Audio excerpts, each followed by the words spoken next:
कौन से रोग होते हैं। ठीक है, तो सबसे पहले अगर हम विटामिन के बारे में डालें तो ये विटामिन दो प्रकार की होती हैं।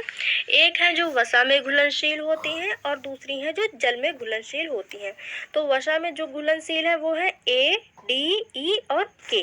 ठीक है, वहीं अगर जल में हम घुलनशील की बात करें तो बी और सी। तो ये बी और सी जो है ये जल में घुलनशील है।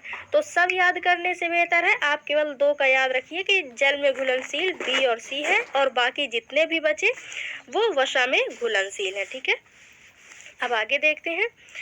सबसे पहले हम विटामिन ए के बारे में देख लें तो इसका जो रासायनिक नाम है वो रेटिनॉल है। इसके स्रोत के बारे में बात करें तो मछली का तेल, अंडे, डेयरी उत्पाद इसके स्रोत हैं, और इसकी कमी पर रतौंधी नामक रोग होता है जिसमें रात में नहीं दिखाई देता। फिर है विटामिन बी1 जिसका रासायनिक नाम थायमीन है।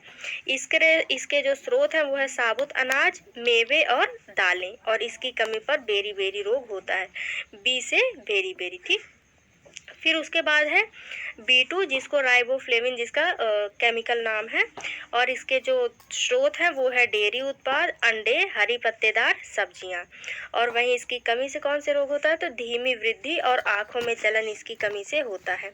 फिर है विटामिन B3 जिसका रासायनिक नाम नियासिन है, और इसकी जो स्रोत हैं वो है मांस, मछली, साबुत अनाज और मूंगफली, और वहीं इसकी कमी से पेलाग्रा नामक रोग होता है। फिर है विटामिन B5, इसका जो रासायनिक नाम है वो है पेंटोथेनिक एसिड। वहीं अगर इसके हम सोर्स की बात करें तो मांस, मुर्गी, साबुत अनाज और एवोकाडो इसके स्रोत हैं। वहीं इसकी कमी से हंटिंगटन नामक रोग होता है।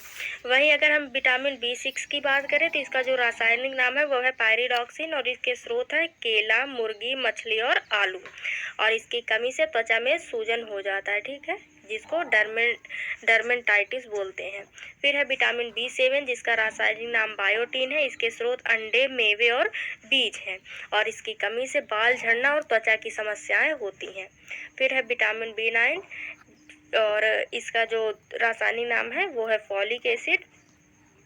फिर इसकी जो स्रोत है वो है हरी पत्तेदार सब्जियां, खट्टे फल, सेम और फोर्टिफाइड अनाज। वहीं अगर इसकी कमी से बोले तो न्यूरल ट्यूब डिफेक्ट इससे होता है। फिर है विटामिन B12 जिसका रासायनिक नाम साइनोकोबालामिन है, और इसके जो स्रोत हैं वो मांस, मछली, डेयरी उत्पाद और फोर्टिफाइड पौधों पर आधारित उत्पाद हैं। वहीं इसकी कमी से मेगालोब्लास्टिक एनीमिया होता है।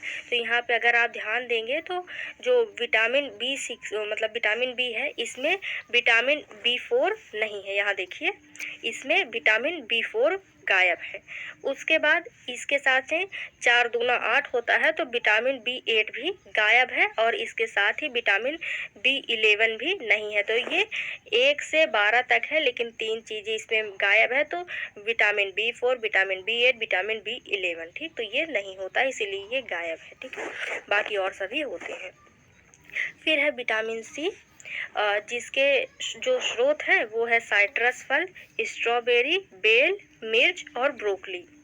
यहाँ पे लिखा नहीं है, लेकिन इसका जो रासायनिक नाम है वो एस्कॉर्बिक एसिड होता है, और इसकी कमी से स्कर्वी नामक रोग होता है। तो इसी स्कर्वी से आप एस्कॉर्बिक एसिड याद रख सकते हैं। ठीक है, फिर है विटामिन डी जिसका रासायनिक नाम कैल्सीफेरॉल होता है, और इसके जो स्रोत है वो है सूरज की रोशनी, वसायुक्त मछली, अंडे की जर्दी और फोर्टिफाइड खाद्य। वहीं इसकी कमी से रेकिट्स और ऑस्टियोमलेशिया नामक रोग होता है। ठीक है, फिर है विटामिन ई जिसका रासायनिक नाम टोकोफेरॉल है, और इसके जो स्रोत हैं वो है मेवे, बीज, वनस्पति तेल, पालक और एवोकाडो।